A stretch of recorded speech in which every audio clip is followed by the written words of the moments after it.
Latar belakang berdirinya Politeknik Kelapa Sawit Citra Widya Edukasi tidak terlepas dari perkembangan industri kelapa sawit dari waktu ke waktu. Pada waktu itu, industri kelapa sawit di dunia, terutama CPO, terus menunjukkan tren positif. Permintaan minyak kelapa sawit meningkat dari tahun ke tahun. Posisi strategis ini semakin terasa sejak tahun 2005.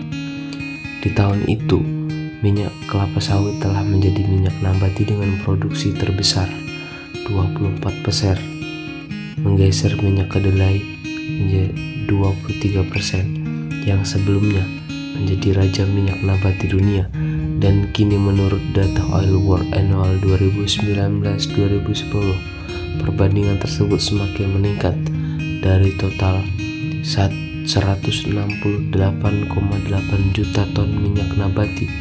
Produksi minyak sawit mencapai 27,7%, sementara minyak nabati kedelai sebesar 22,4%. Data ini menunjukkan bahwa kelapa sawit jauh lebih efisien dan produktif, sebab itu artinya dalam 1 hektar kebun kelapa sawit dihasilkan rata-rata 3,6 ton, sementara itu 1 hektar kebun kedelai hanya sanggup menghasilkan rata-rata 0,39 ton minyak. Efisien ini sejatinya tidaklah mengejutkan. Efisien lahan ini dimungkinkan lantaran kelapa sawit adalah tanaman tahunan yang berbuah sepanjang tahun, sedangkan kedelai merupakan tanaman musiman. Di tengah tren yang demikian positif, Indonesia patut berbangga hati. Negeri ini adalah produsen CPO terbesar di dunia. Bersama dengan Malaysia, Indonesia menguasai hampir 90% produksi minyak sawit di dunia. Sejak tahun 2006, Indonesia bahkan telah menjadi produsen minyak sawit terbesar di dunia, mencapai 13 ton lebih. Perkembangan ini sangat signifikan. Pada tahun 1995, produksi CPO Indonesia baru 5 juta ton per tahun, dan pada tahun 2002 produksi baru sebesar 11 juta ton. Peningkatan produksi minyak kelapa sawit ini tak bisa dilepaskan dari dibukanya lahan-lahan baru untuk memasok permintaan pasar. Sejak dikembangkan tanaman kelapa sawit di Indonesia pada tahun 60-an, luas areal perkebunan kelapa sawit mengalami perkembangan yang sangat pesat. Bila tahun 1967 Indonesia hanya memiliki areal kelapa sawit seluas 105,808 hektar, pada tahun 1997 luas itu telah membengkak menjadi 2,5 juta hektar. Pertumbuhan yang pesat terjadi kurun 1990 sampai 1997, ketika penambahan luas areal tanaman mencapai rata-rata 2000 hektar. Setiap tahunnya, sebagian besar terjadi pada perkebunan swasta. Tumbuhnya permintaan global saat ini mendorong perusahaan kelapa sawit di Indonesia kian berlomba-lomba meluaskan lahan. Bila di total, Indonesia kini mencapai 7,5 juta hektar perkebunan kelapa sawit, dengan 40% diantaranya milik rakyat.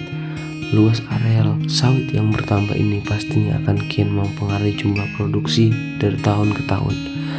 Bagi Indonesia, peran kelapa sawit sungguhlah penting. Harus diakui, industri kelapa sawit nasional telah mensejahterakan jutaan rakyat Indonesia.